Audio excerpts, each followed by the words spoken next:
Westlake Recording Studios, Los Angeles, 1986 through 1987.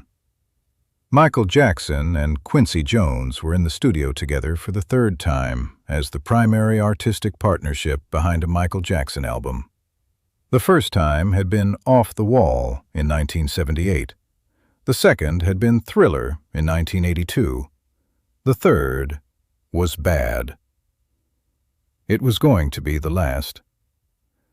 Neither of them said this, not in the studio, not in interviews at the time, not in any documented exchange that has emerged in the years since. The sessions proceeded as sessions proceed when they are organized around people who know how to work together, with efficiency, with a shared language, with the specific shorthand that develops between a producer and an artist who have already made 2 albums together and who understand each other's working methods, preferences, and limits.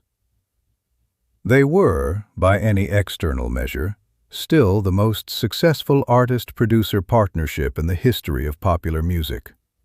They had made Thriller. They had made Off the Wall. They had, between 1978 and 1984, defined what the commercial ceiling of pop music looked like, and then gone significantly above it. The expectation when they entered Westlake for the Bad sessions was that they would do it again. What neither of them fully said, then or later, was that the conditions for doing it again were not the same as they had been. The specific challenge of the Bad sessions was not technical. Both Michael Jackson and Quincy Jones were more accomplished, more experienced, and more resourced in 1986 than they had been in 1978 or even 1982. The studios were better. The technology was better. The musicians available to them were the best in Los Angeles. The budget was not a constraint. The challenge was Thriller. Thriller had sold over 40 million copies. It had won 8 Grammy Awards. It had produced 7 top 10 singles from a single album, a commercial achievement that had not been done before. It had redefined what the word best-selling meant in the context of recorded music. The question that everyone in the industry was asking, and that both Michael Jackson and Quincy Jones understood they would have to answer, was, what do you do after that? The honest answer, the answer that no one in a commercial music context could fully say out loud, was that there was no answer. There was nothing you could do after Thriller that would be Thriller again. The conditions that had produced Thriller were specific. A particular artist, at a particular moment in his development, working with a particular producer who understood that artist's range, making an album at a specific cultural moment that was prepared to receive something that went beyond its existing categories. Those conditions could not be recreated. The moment had passed. What Bad could be, what it was, what it turned out to be, was something different. Not the equal of Thriller, but the next thing after it, made by the same 2 people who had made Thriller, carrying the full weight of that expectation and producing, despite it, an album that was extraordinary by any measure except the measure of what had immediately preceded it. The partnership between Michael Jackson and Quincy Jones had begun in 1978, when Michael Jackson approached Quincy Jones about producing his first adult solo album, the album that became Off the Wall. The approach had not been obvious.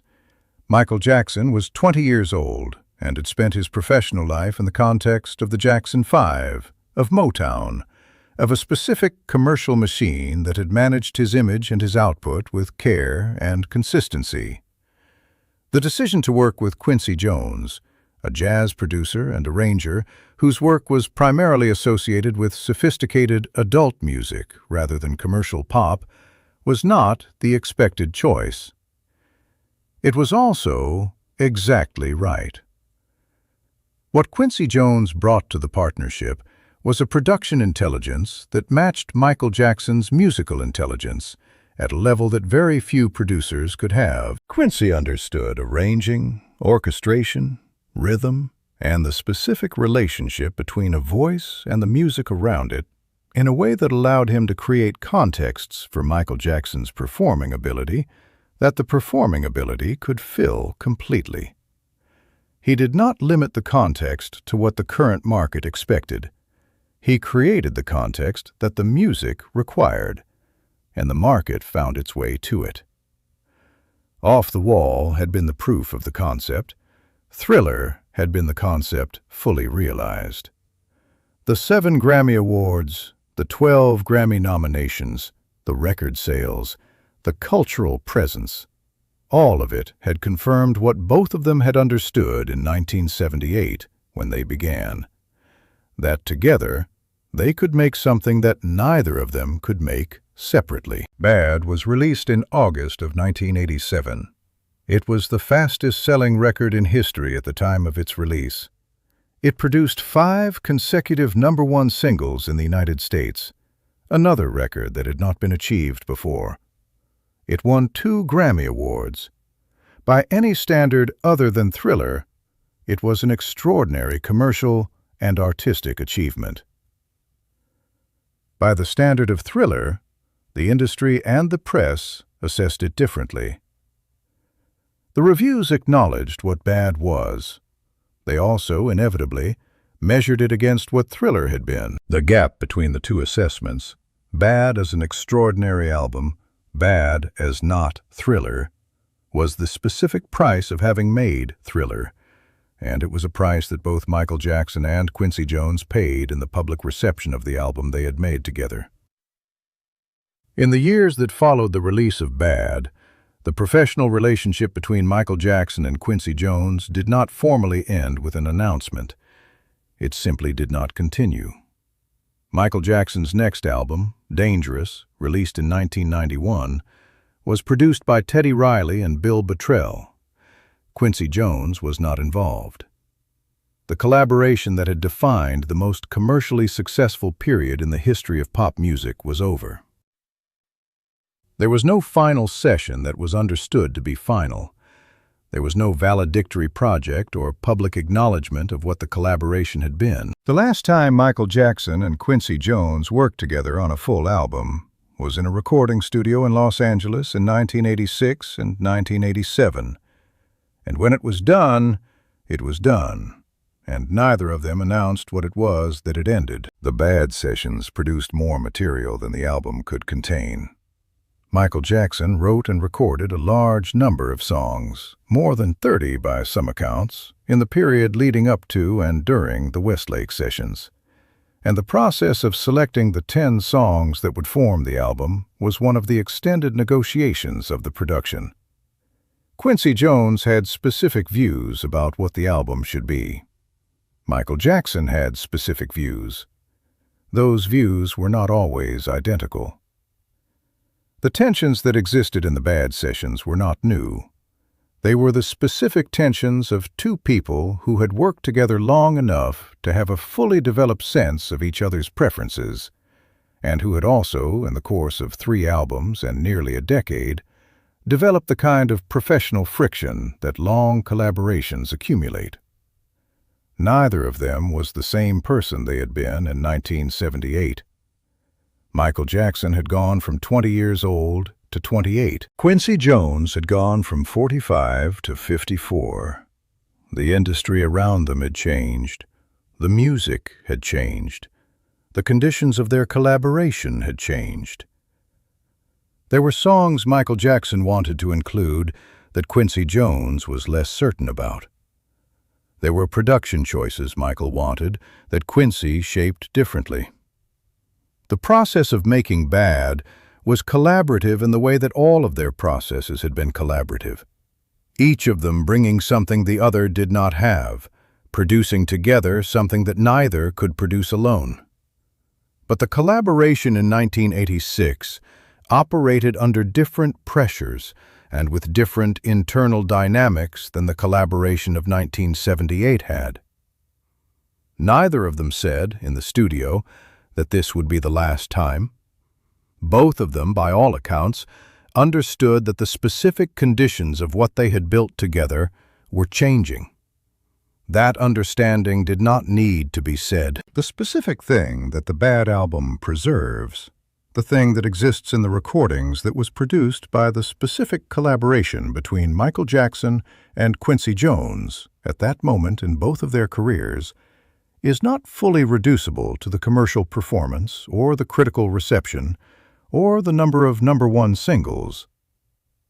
What it preserves is the specific quality of two people who understood each other's work completely, working together on something that both of them knew would be compared to an impossible standard, and producing it anyway at the highest level they could. Man in the Mirror, which was not written by Michael Jackson or Quincy Jones, but which they produced together, and which Michael Jackson performed with a quality of vocal commitment that the song's lyrical ambition required, is the kind of track that is only possible when a producer understands a vocalist completely and creates around that vocalist a context that allows the full range of what the vocalist can do to be present in the recording.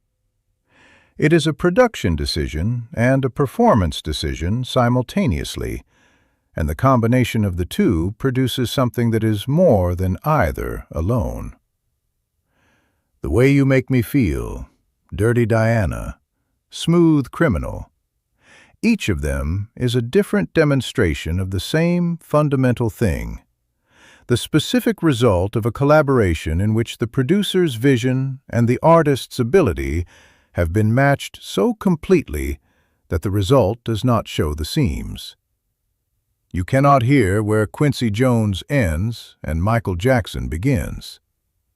That is the mark of a collaboration that has been fully realized. What the collaboration between Michael Jackson and Quincy Jones produced across the 3 albums they made together is not difficult to assess in retrospect. Off the Wall established Michael Jackson as an adult artist.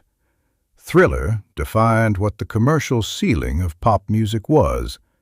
Bad demonstrated that what they had built together was durable, that it could operate under the specific pressure of being compared to the most successful album in recording history and still produce something that, absent that comparison, would have been recognized immediately as a landmark. The 3 albums are a body of work. They are connected by the same producer, the same artist, the same shared language of rhythm and arrangement and vocal performance that developed over the course of nearly a decade of collaboration. They represent one of the most significant artistic partnerships in the history of popular music, in any genre. What is striking in the years since is how little ceremony attended its ending. The partnership ended the way long collaborations sometimes end, not with a break, not with a falling out, not with a dramatic moment that would later be identified as the end, but with a completion. The work was done. The album was finished. Each of them moved to the next thing. Quincy Jones, in later interviews, spoke about Michael Jackson and the collaboration with the specific quality of someone who understood what it had been and who also understood that it had ended when it needed to. Michael Jackson was, by 1987, ready to work differently, to produce his own work, to bring in new collaborators, to continue to develop in directions that did not require the specific architecture that Quincy Jones had provided. That is not a criticism. It is the natural movement of an artist who has grown within a collaboration and who has arrived at the point where the collaboration has given everything it can give. The Bad album was completed and delivered.